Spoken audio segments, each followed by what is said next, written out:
Alright, how's everybody doing this evening? Back again with another video for you guys and gals. And tonight, what I want to do is I just want to give everyone a full software walkthrough on the Sony Xperia 1 Mark II. So we're going to go over all the important stuff in the software, and then I'm going to give y'all my overall thoughts and opinions of it. So without further ado, let's begin.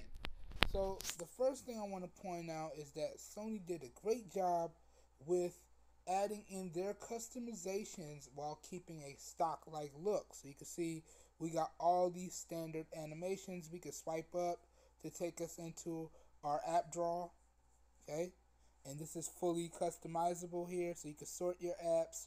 You could do custom sorts, folders, so on and so forth, okay? We could swipe down for our notification shade, swipe down twice for the quick toggles, and this is also fully customizable, so that's really nice as well. Okay, extremely similar to a stock Android experience, so I gotta give kudos to Sony for that. They just added in their customizations while retaining the stock like appearance, so that's really good in my overall opinion. Alright, now let's dive into some of the really positive changes that they made to the software here. Let's go. Now starting off, I have to say I really like what they did with the display. Alright, so if we jump into the display settings here, you can see we have all of our basic display settings that we're used to seeing if you come from a stock Android device, but we also have more higher level customizations. So if I click on where it says image quality settings, okay, you can see we have their presets right here. So they got a creator mode, which more fine tunes the display for content. Okay, they have a standard mode, they have an auto switch mode, they have a video enhancer mode, and then they have a blur reduction feature, which is similar to a high refresh rate feature. So it just kind of tries to smoothen out the whole OS overall and get rid of the choppiness or the jerkiness that sometimes may occur. Now you can see as we go through these software and enhancements, a large majority of it is going to be turned off because a large majority of this stuff I just don't mess with. So, you know, if I don't mess with it, I'm not going to use it. So, I just wanted to point this out, however. And I do also want to point out, I like how Sony laid it out, but I also like how they broke it down in detail with their custom submenu. So it tells you exactly what each mode does. Okay, so that's really nice, and I like that. Okay, so I really like that addition, but they also did give you full customization of the display. So if we tap on white balance here, you can see you can fully customize how you want your display to look. Okay, so cool, warm, middle, custom, and you can adjust everything that you want with this display. Now, y'all already know what I'm going to say. It's not something that I use, so we just turn that bad boy off. Wham. But really nice, the level of customization that you have alongside the stock level customizations. So I like that. I like that a lot.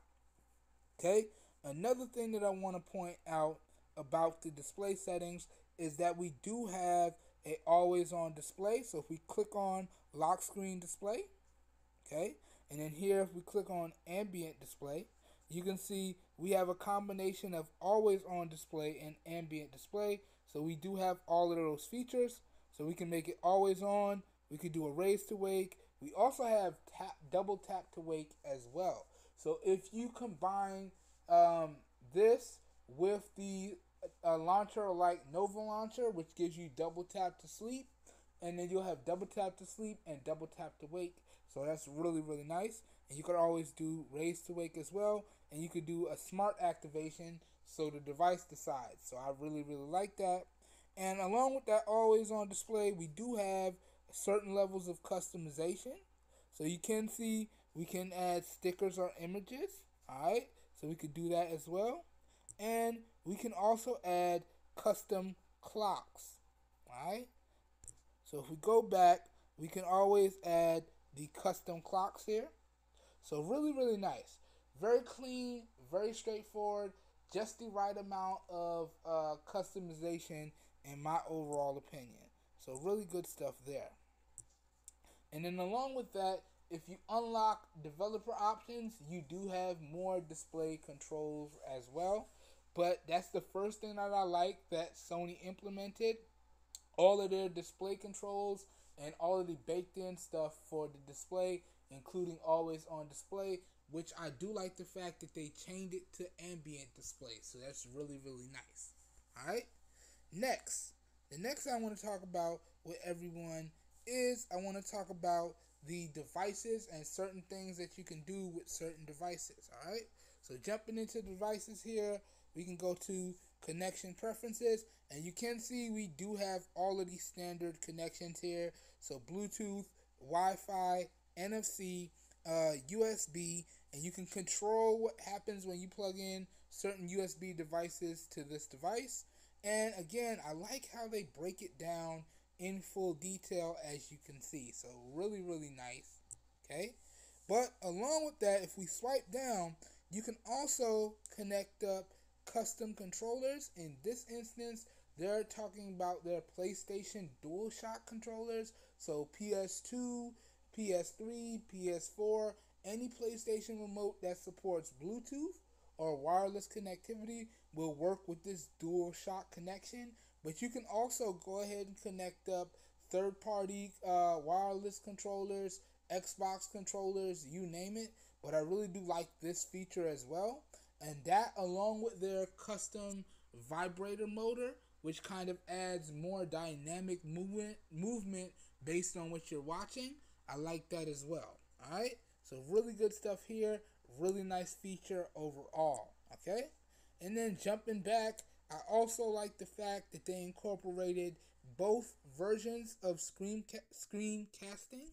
So you can see we got the standard screencast for your Google devices, your Chromecast, your Chromebook, so on and so forth. But we also have Miracast as well, which will work on other supported devices. And you can see if I fire up Miracast, it will actually start picking up the devices that I have broadcasting, so I can stream this device's display to those devices.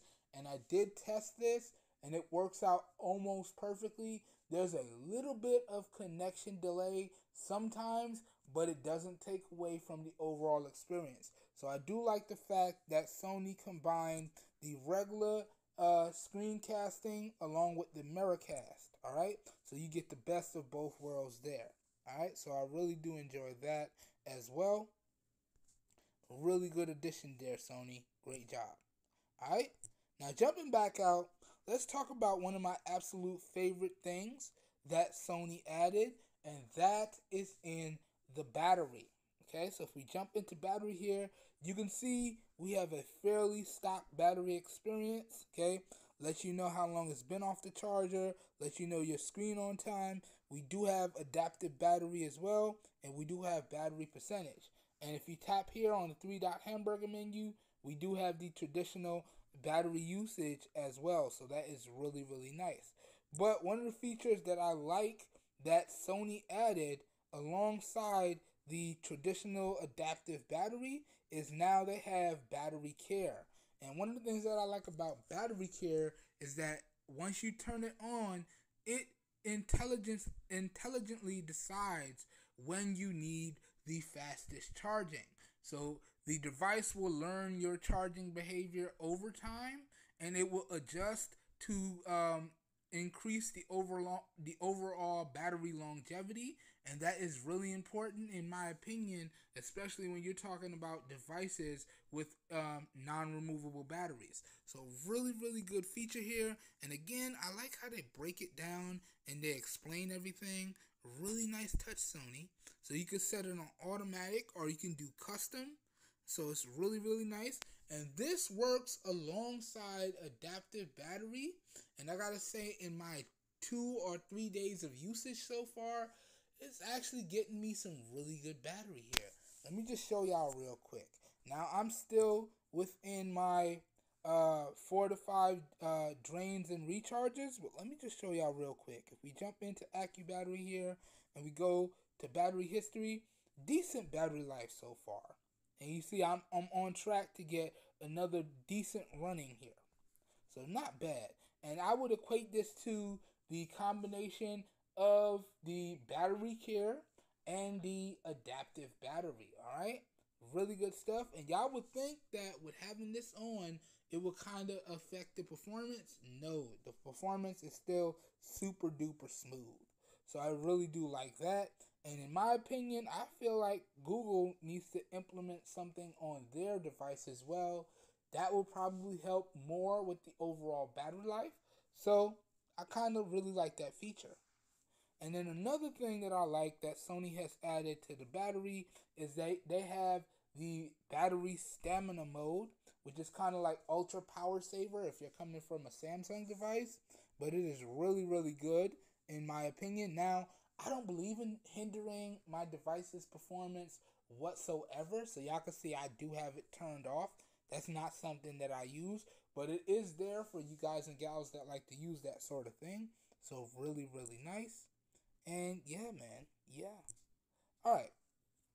And then last but certainly not least, before we get into the things that I don't like about the software, let's go over Sony's other edition alongside the PlayStation Network, which is right down here. Where is it?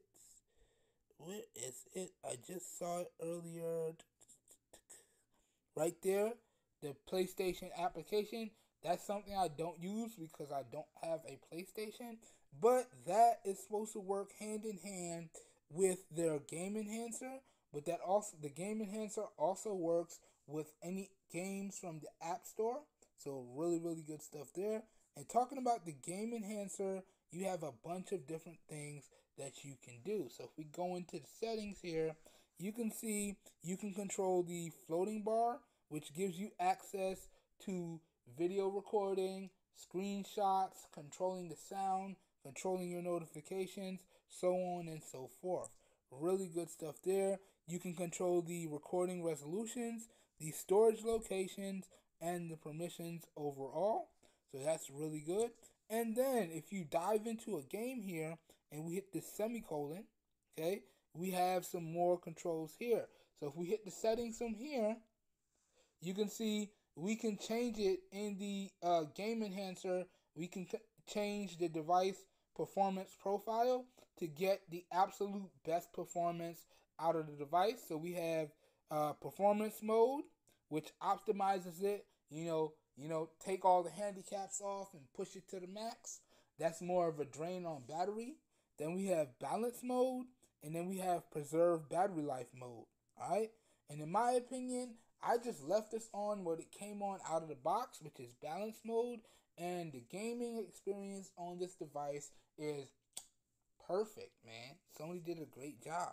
Okay, and then you can see we do have like an intelligent switch here with the HS mode. So that's that. And then you can see if we back out, we do have other things that we can control. So we can have the system periodically periodically drop the applications that are running in the background aside from the game to free up memory when needed. But honestly, you don't really need that, man. And then we could do other things. We can hide the notifications. We can have it so it only does certain notifications. We can lock the navigation bar at the bottom. We can lock the adaptive brightness. We can disable side sense, which is a really nice feature. Side sense is just where you double tap the edge. Just double tap the edge. Now, it's not going to work as good because I'm inside of a subsetting. But let me just show you side sense real quick. And the game enhancer is nice in my opinion, but it kind of gets in the way sometimes. So it's not something that I like to use. So I regularly just turn it off. And when I need to do a screen recording, I just use my my regular screen recorder that I like to use. So I just wanted to show y'all the features. But this is something that pretty much keep it turned off, yo. You know. So it's there if you want to use it, and that just takes you through some of the sub settings and controls for it. But honestly, turn that bad boy off because it kind of gets in the way sometimes. But that's everything you need to know about the game enhancer. And then lastly, because I brought it up and I didn't show y'all, let's talk about side sense. So you pretty much just have to double tap any edges on the device to pull up your side sense, and it pretty much gets populated with your recently used applications. But you can customize this as well. You can control certain quick toggles that you like to use. Again, that gets populated with what you use the most. But you can customize that by hitting this settings toggle here, and you can go into the side settings sub menu, and you can customize how you want it to work, how you want it to function, how you want the gestures to function, the sensitivity, the touch area, so on and so forth. Now this is a nice little feature, but if I'm being honest with y'all, although it's nice, again, this is just something I pretty much turn off. Alright? Boom. Okay? Because sometimes when I'm trying to do certain things, I find that I'm accidentally double tapping the edges, and then it kind of pops up. So I just wanted to walk through it with y'all to show y'all what it does and how everything works. But regularly, I just turn this bad boy off. Y'all can see the theme here. Anything I don't use, I turn off. So that goes over Sony's last customization to their device on top of their slightly skinned version on Android 10. Alright? And in particular, they called their launcher the Sony Xperia Experience, or the Xperia Experience. Alright? Let me show y'all real quick, just so y'all know. So if we jump into settings, and we go into applications, and we go into default applications, and you can see they call their home launcher the Xperia Home Launcher. Alright? So I just wanted to show y'all. Boom. Now that we've went over the software in depth, let me talk about some of the things that I don't like about Sony's implementation of their software on top of Android 10. Now, out of the box, if you checked out the unboxing, you saw that they did have a few applications that come installed by default, and some of those applications you can uninstall, but others you could not. Alright? Now, some of the ones that you could not uninstall, you could disable, but there are ones that you can't disable and you can't uninstall. So they're just there, and if you don't use them, well, you don't use them because you can't hide them, you can't do anything with them. Now, one of the ones that really, really kind of got on my nerves is the fact that they preload Call of Duty out of the box. Now, I'm okay with that because I play Call of Duty, but honestly, I only play games when I'm coming up with gameplay videos for you guys. Other than that, when I'm not getting ready for a gameplay video, I don't really play games on my device. And the fact that if I jump in here to the settings on the application, you can see I could disable it, but I can't uninstall it. And out of the box, before I even launched the application, it was taking up 1.5 gigabytes of space. That is a lot of space to be taken up out of the box. Alright? And now, as I said, there were other applications that came on by default that for the most part I could disable. And when you disable an app, if you can't uninstall it, it disappears from the app drawer. Alright? So as you can see there. But, I was kind of upset to see that they would install such a big application and not give you the opportunity to uninstall it or at least hide it if you don't want to play games. So, kind of really didn't like that. And, yeah. And then let me just show y'all the applications that I disabled. Alright? So, once again, if we go into settings, we go into applications here, and then we want to go into, I believe it was all applications. and then we go to disabled apps. Okay, so you can see these are the applications that come on by default that you can disable, but you can't uninstall. So you see Google Podcasts. Now I do have my own podcast streaming apps of that I like to use. Not a big fan of Google Podcasts. Okay, LinkedIn, which is a like a business application. Don't really use that. Don't see why I couldn't uninstall that. And then we have Tidal. Now, high quality music streaming application, and it comes with a 3-month free trial. Again, I understand that because they got a nice quality DAC in here, but no. And the fact that I can't uninstall these, I was kind of upset by that. Alright? So, those are just some of the things that I don't like about Sony's software implementation on top of Android 10. Alright, so that pretty much brings it in to this video, y'all, and I hope it wasn't too long. That being said, on the whole, how do I feel about Sony's software experience on the whole? Well, for the most part, I feel as though they did a great job with the software, especially the look, the overall feel, the overall fluidity. I really like it. And their customizations, they blended it in well, almost perfectly, with the stock Android experience. So on the whole, the Sony software, the Sony Xperia 1 Mark II software is pretty good. Pretty good indeed. That being said, one of the weaker points of Sony software are the camera applications, but we're going to get into that in another video, in the dedicated camera review video with the photos and video samples. Alright? And even worse is when we talk about the Pro Cinema application for pro videos, or the Pro Photo application for pro photo performance. Again, those are not applications I'm going to cover, but if you check out the unboxing video description, I did find a really awesome content creator that went over both of those modes and the stock camera mode in really good depth and detail. So if y'all want to know more about that, check out the unboxing and first impressions video description. I will also link it up down below in the video description of this video. Alright?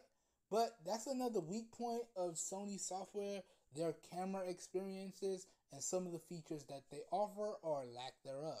But we're going to talk about that more in the dedicated camera walkthrough video, which will have all the photo and video samples. Alright? But that pretty much does it for this one. So I hope everyone enjoyed the video. I hope you found it helpful. And as always, I hope y'all are staying safe out there. And I'll catch you in the next one. Have a good one. We are out of here. Peace.